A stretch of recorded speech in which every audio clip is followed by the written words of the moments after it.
تو جی پی S L شائقین کے لیے آج بڑی خوشخبری ہے، وہ یہ کہ ابو ظہبی میں حکومت کی اجازت کے بعد یہ توقع کی جا رہی ہے کہ پی ایس ایل 6 کے باقی میچز شیڈیول کے مطابق 1 جون سے ہوں گے۔ P S L franchise Karachi Kings کے مالک سلمان اقبال کہتے ہیں لیگ کے بقیہ میچز ابو ظہبی میں ہونا خوش آئند ہے۔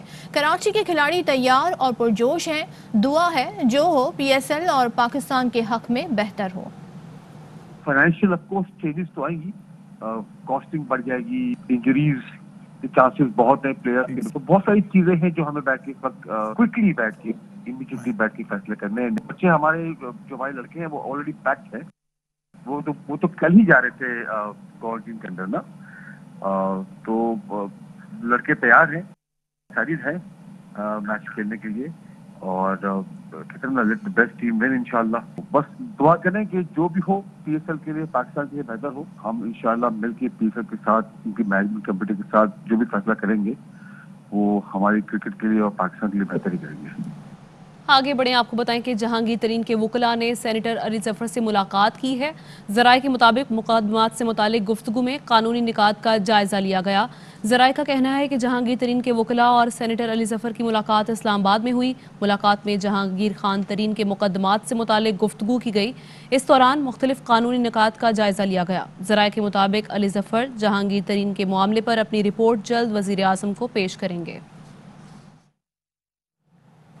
جہانگیر ترین سمجھدار آدمی ہے، کوئی شک نہیں اس کا گروپ بجٹ میں عمران خان کو ہی ووٹ دے گا۔ عدم اعتماد کی کوئی تحریک نہیں آ رہی۔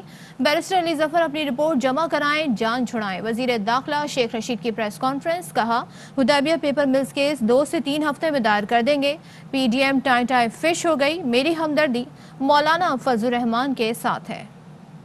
سی ایم پنجاب سے بھی میٹنگ کی ہے۔ سی ایم پنجاب نے خاص طور پر مجھے کہا کہ جہانگیر ترین کے لوگ کوئی سمجھتے ہیں کہ ان کو گلہ شکوہ ہے تو بتائیں، اسی قسم کی وہ انتقامی کارروائی نہ کر رہے ہیں، نہ کرنے کی ان کی خواہش۔ جہانگیر ترین کا جو بھی ہے گروپ ہے وہ عمران خان کو ووٹ دے گا بجٹ۔ سنا میں نے کہ 24 کو نثار حلف اٹھا رہا ہے۔ گلے شکوے ہوتے ہیں، میں ابھی سی ایم سے مل کر آیا ہوں، ہمیں گلے شکوے دور کرنے چاہیے۔ کوئی تحریک اعتماد نہیں آ رہی، مولے کو مولا نہ مارے تو مولا نہیں مرتا۔ علی ظفر پہ دونوں گروپ اگر تیار ہیں تو علی ظفر صاحب رپورٹ سبمٹ کریں، جان چھڑائیں۔ آپ میڈیا کی جو صبح سے شام تک ایک ہی تبصرہ چل رہا ہے۔ بزدل لوگ ہیں دنیا میں، تمام اپوزیشن لیڈر اپنے وطن آنا چاہتے ہیں، یہ وطن سے بھاگنا چاہتے ہیں۔ ہم نے ای سی ایل میں ڈالا، ان کو سحری کے وقت بھاگ رہے تھے۔ مجھے موت کے تختے پہ بھی لٹکنا پڑے، میں اڈیالہ جیل میں پھانسی لگنا قبول کروں گا ملک کے بھاگنے کی بجائے۔ یہ ریکارڈ رکھ لیں۔ شہباز شریف صاحب وہ کہ وہ اس بات کو پسند نہیں کریں گے، لیکن وہ 15 دن کے اندر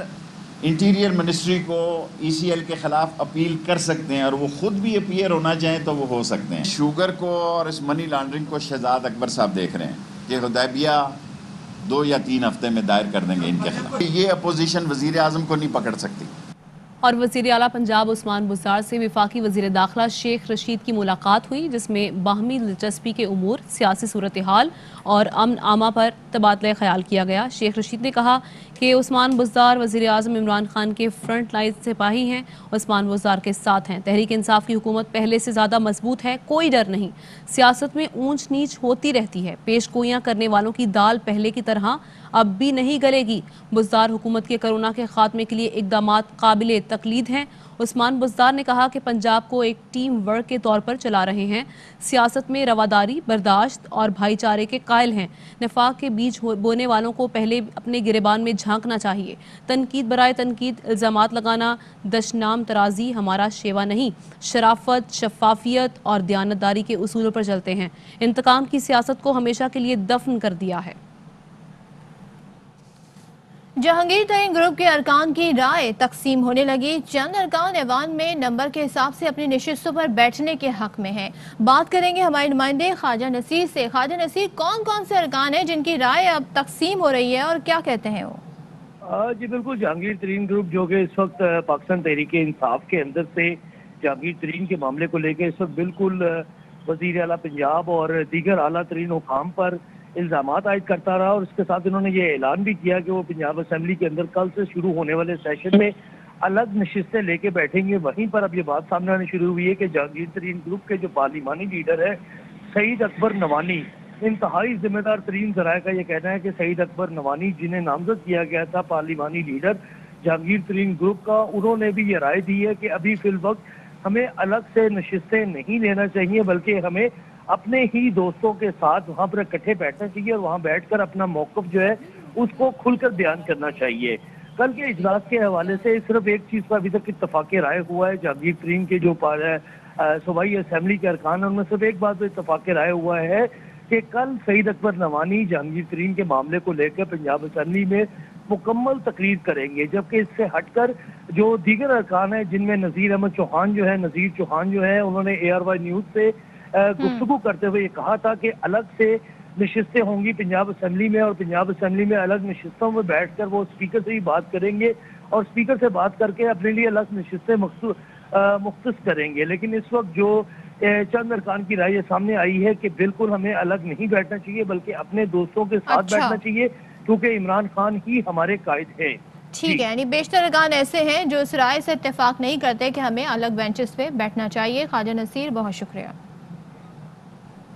شکوے، شکایتیں، الزامات اور تحفظات۔ تحریک انصاف میں انصاف کے طلبگار، جہانگیر ترین گروپ کے اراکین کا وزیر اعظم سے شکوہ بھی، حمایت کا دعویٰ بھی۔ میڈیا پر گلے شکوے کیے جا رہے ہیں، اقتدار کے ایوانوں میں میل ملاقاتیں ہو رہی ہیں۔ فیصل واڈا نے کہا کہ گھر کی بات گھر کے اندر ہی کی جاتی ہے۔ اون چودھری بولے کہ وزیر اعظم اپنے مخلص دوستوں کو پہچانے۔ چیئرمین پاکستان پیپلز پارٹی بلاول بھٹو کا طنزیہ ٹویٹ، لکھا میرا نام بلاول بھٹو ہے اور میں سلیکٹڈ کو مسترد کرنے والوں کے ساتھ کھڑا ہوں۔ اس سے پہلے بلاول بھٹو زرداری نے وزیر اعظم عمران خان کو تنقید کا نشانہ بناتے ہوئے کہا کہ عمران خان کا ملک خیراتی ادارے کی طرز پر چلانے کا تجربہ ناکام ہو گیا۔ جتنی تباہی عمران خان نے کی اتنی ملک کی مجموعی تاریخ میں کبھی نہیں ہوئی۔ عمران خان اور حوالی لوٹ مار کے بعد ملک تباہ کر کے لندن بھاگ جائیں گے۔ خدشہ ہے عمران خان کا اقتدار مدت پوری کر گیا تو ملک دیوالیہ نہ ہو جائے۔ عمران خان ملک اتنا بدحال کر چکے ہیں کہ دہائیوں تک ہرجانہ بھرا جائے گا۔ آئندہ نسلوں نے عمران خان کی تبدیلی کے خوفناک قیمت ادا کرنی ہے۔ عمران خان کا سب سے بڑا جرم ملک کے نوجوانوں کی امیدوں کا قتل ہے۔ وزیر مملکت اطلاعات و نشریات فاروق حبیب کہتے ہیں کہ بلاول بھٹو زرداری لوٹ مار، چھینا جھپٹی کی سیاست کے وارث ہیں۔ ان کے لیے فلاحی ریاست کے تصور کو سمجھانا ناممکنات میں سے ہے۔ احساس کے ذریعے عوام کو ریاست کے نئے تصور سے روشناس کرایا گیا۔ فرزند زرداری کی جماعت لٹیروں کی تجوریاں بھرنے تک محدود تھی۔ عمران خان نے غریبوں کی فلاح کو معاشی حکمت عملی کا محور بنا رکھا ہے۔ بلاول زرداری کے اتحادیوں نے ملک کو دیوالیہ پن کی دہلیز پر چھوڑا۔ کپتان نے بلاول کے اتحادی شریف خاندان کی آلائشوں سے معیشت کو پاک کیا۔ سابق وزیر اعظم نواز شریف کی شیخوپورہ میں 88 کنال 4 مرلے کی زمین کی نیلامی کا عمل جاری ہے۔ نیلامی کمیٹی کے سربراہ کا کہنا ہے احتساب عدالت کے حکم پر نیلامی کی جا رہی ہے۔ نیلامی شام 4 بجے تک جاری رہے گی۔ ابھی آپ کو براہ راست 4 سدا لیے چلتے ہیں جہاں قائد حزب اختلاف شہباز شریف میڈیا سے مخاطب ہیں۔ میاں نواز شریف کی طرف سے، پاکستان مسلم لیگ نون کی طرف سے اور اپنی طرف سے تعزیت کے لیے یہاں پر ہم حاضر ہوئے ہیں۔ بیگم نسیم ولی خان صاحبہ ایک بڑی بہادر اور ایک دلیر خاتون تھیں۔ انہوں نے صرف KPK میں نہیں بلکہ پاکستان میں سیاسی جدوجہد میں اور بے خوفی کے ساتھ، جرأت اور دلیری کے ساتھ انہوں نے سیاسی عمل کو بڑھایا۔ جب ان کے خاوند جناب ولی خان صاحب حراست میں لیے گئے، جو کہ خود بڑے ایک باصول اور بڑی پختہ سیاسی سوچ رکھنے والے انسان تھے، وہ میدان میں نکلی اور انہوں نے پورے پاکستان میں اپنی سمجھ بوجھ اور دلیری کا سکہ جمایا، اور پھر 1977 میں KPK کی وہ پہلی خاتون ڈائریکٹ ووٹ سے اسمبلی میں، صوبائی اسمبلی میں منتخب ہوئیں، اور اس طرح انہوں نے سیاسی میدان میں خواتین کو انہوں نے प्रमोट किया कि वो डायरेक्ट वोट से आएँ और ख़वातीन इस मुल्क की सियासत में अपनी भरपूर कंट्रीब्यूशन करें, तो ये भी बेगम नसीम अली ख़ान साहब को बड़ा क्रेडिट जाता है। और मैं समझता हूँ कि ये जो पार्टी है ANP की, इनकी जो कुर्बानियाँ हैं पाकिस्तान के लिए और दहशतगर्दी के ख़िलाफ़ इनकी जो कुर्बानियाँ हैं वो ना सिर्फ बेमिसाल हैं बल्कि लाजवाल हैं। ANP के अंदर हाजी बशीर अहमद बलोर अल्लाह को प्यारे हुए, जहाँ जहाँ दहशतगर्दी घर उजाड़ती थी वहाँ पर वो पहुँच जाते थे। उनके बेटे हारून बलोर, उन्होंने शहादत का जाम नोश किया। हाजी गुलाम अहमद बलोर यहाँ बैठे हैं, इनके ख़ानदान के सिर ताल्लुक़ था उनका बशीर बलोर साहब का और हारून बलोर का। मियाँ इफ्तिखार बैठे, इनके जवां साल बेटे वो शहीद हो गए। और जिस पामर्दी से, जिस जुर्रत से इन्होंने इन हालात का मुकाबला किया, मैं समझता हूँ कि जितनी भी सताइश की जाए कम है। फिर इसी तरह आदम ज़ेब खान ANP के एक MPA थे, उन्होंने शहादत का जाम नोश किया। इसी तरह जब हारून बलोर जब शहीद हुए तो कई साथियों के साथ और भी उन्होंने शहादत नसीब की। तो मैं समझता हूँ कि ANP बाकी मुल्क के अंदर जहाँ जहाँ कुर्बानियाँ दी गई हैं वहाँ पर ANP को हमेशा याद रखा जाएगा। और अगर मैं ये कहूँ कि KPK का जो सूबा है, उन्होंने पूरे सूबे ने, अवाम ने, इस सूबे के अंदर माशरे के हर फर्द ने एक फ्रंट लाइन स्टेट के तौर पर दहशतगर्दी का मुकाबला किया और पाकिस्तान में अमन कायम करने के लिए, अमन बहाल करने के लिए, दहशतगर्दी के ख़ात्मे के लिए ANP की कुर्बानियों को हमेशा तारीख़ सुनहरे हरूफ से याद रखेगी। और आज देखिए किस तरीके से फ़लस्तीन में बच्चों को शहीद किया जा रहा है। और ये खूनी मनाज़र जब हम आज टेलीविज़न पर देख रहे हैं तो जो APS के बच्चे, उनकी याद ताज़ा होती है कि किस तरीके से उन खूंखारों ने उन अपना बच्चों को, जो कि फूल थे हमारे और वो खिलने से पहले वो मुरझा गए। मैं समझता हूँ कि APS का वाक़या हमेशा तारीख़ में याद रखा जाएगा कि जिस तरह उन बच्चों को शहीद किया गया। और फ़लस्तीन के जो मनाज़र आप देखते हैं, इनमें कोई फ़र्क नहीं है।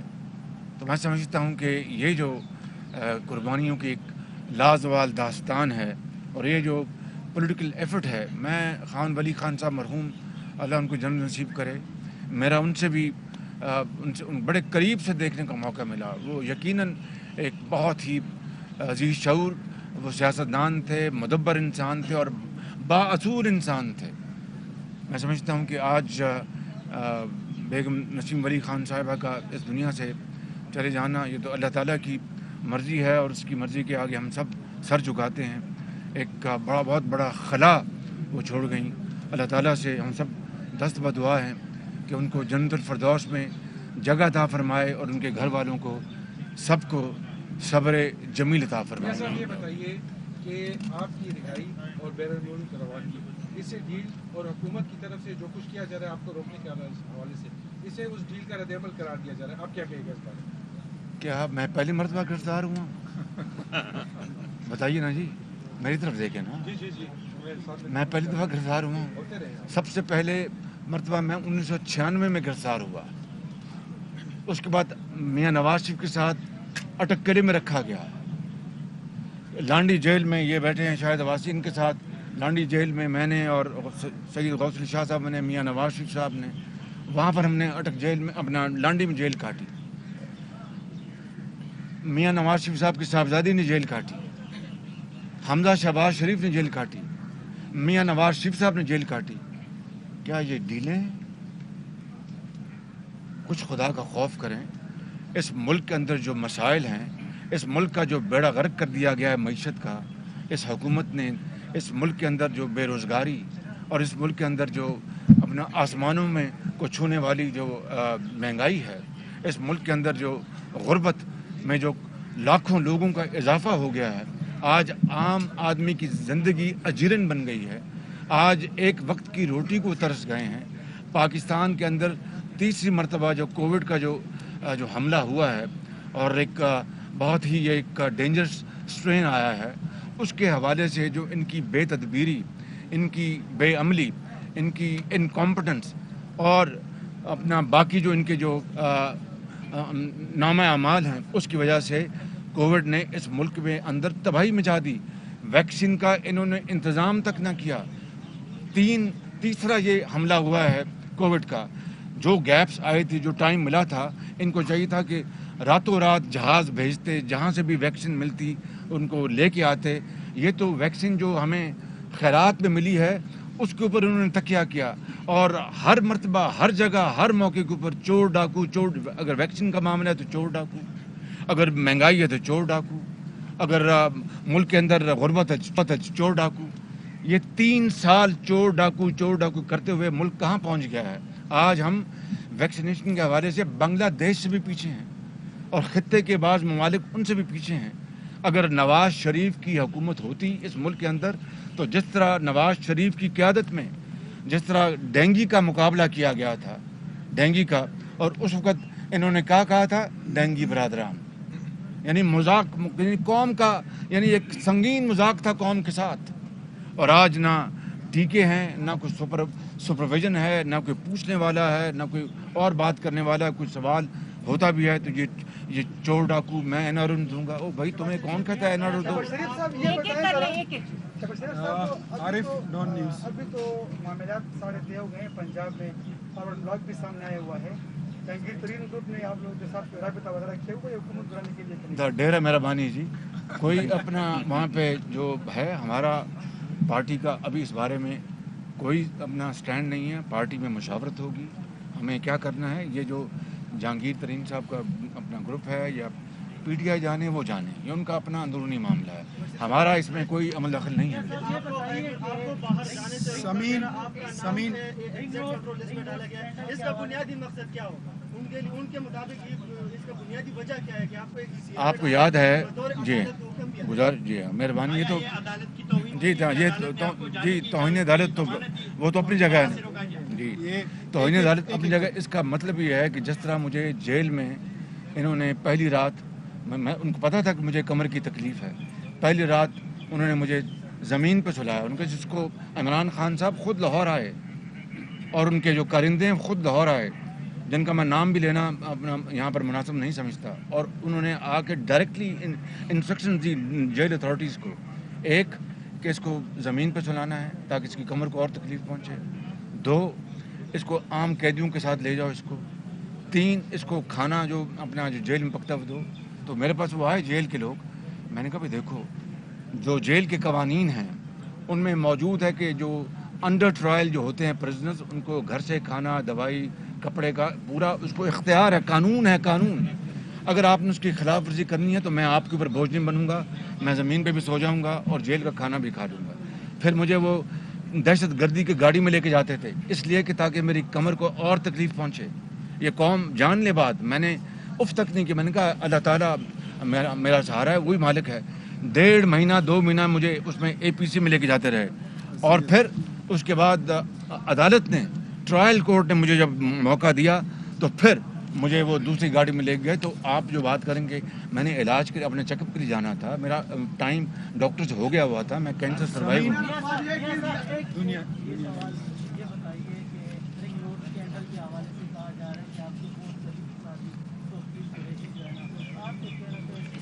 शुक्रिया, आपने बात करी जी जी जी, शुक्रिया। बात यह है कि रिंग रोड जो जो जो स्कैंडल है उसके बारे में हमारी पार्टी ने में बड़े वजाहत के साथ इसके ऊपर बात को उठाया। मरीम औरंगज़ेब साहबा ने, अतारट साहब ने, एहसन इकबाल ने, शाहिद अब्बासी ने, आपको सब पता है। और वो स्कैंडल सामने आ चुका और किरदार सामने आ चुके।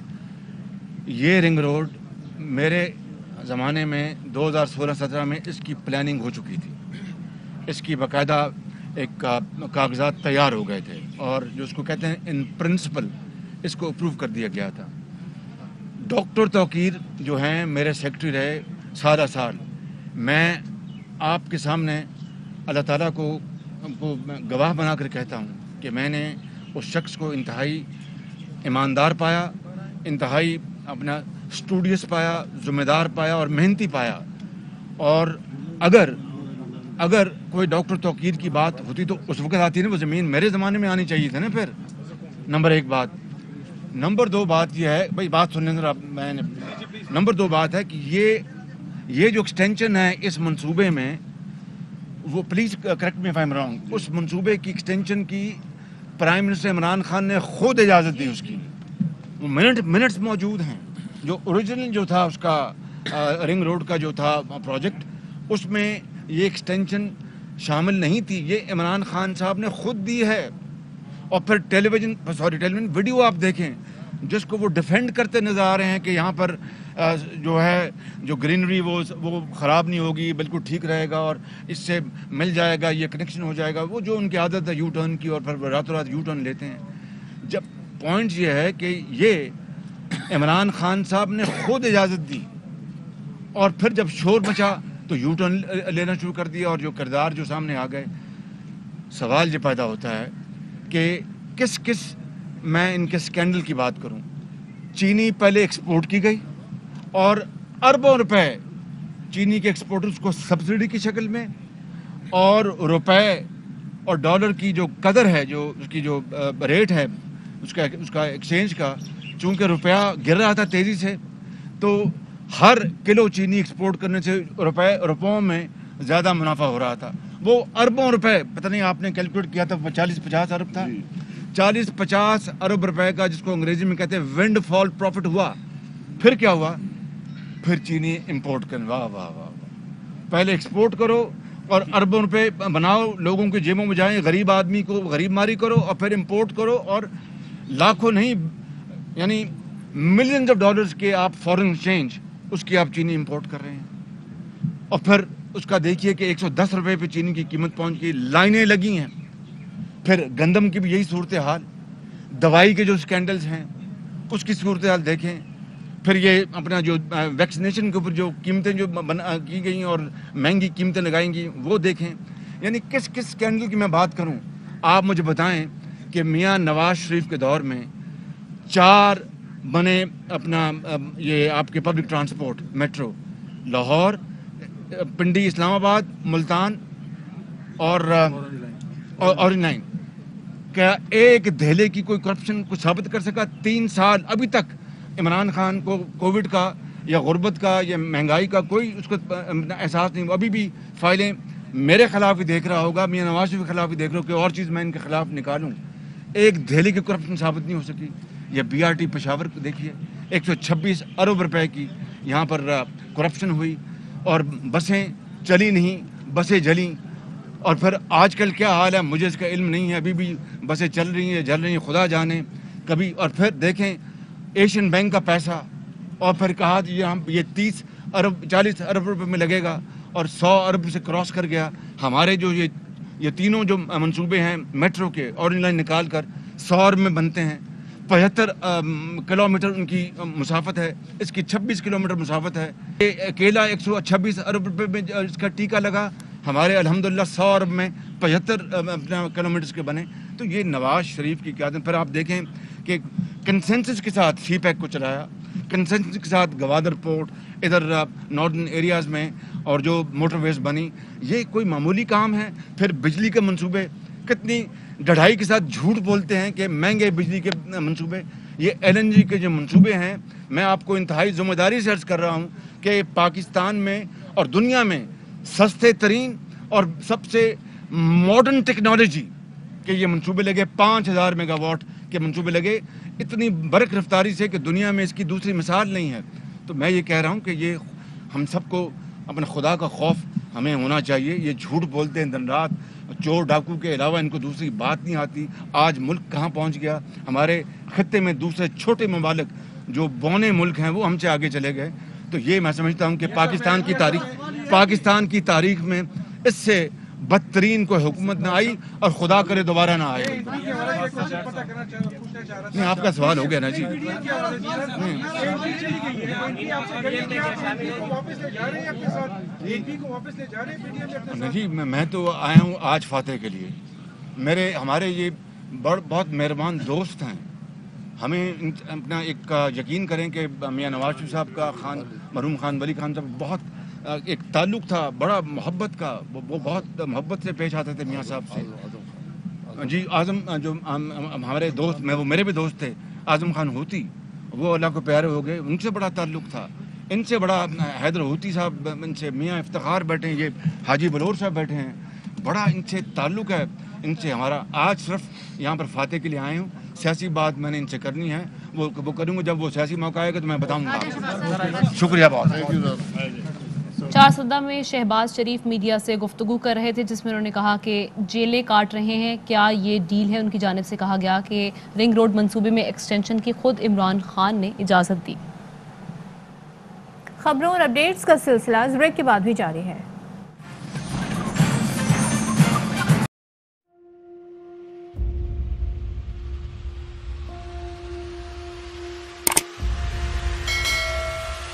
अस्सलाम वालेकुम नाज़रीन, आप देख रहे हैं प्रोग्राम काशिफ अब्बासी के साथ। आज वेलकम बैक नाज़रीन। प्रोग्राम सवाले के साथ मैं हूं।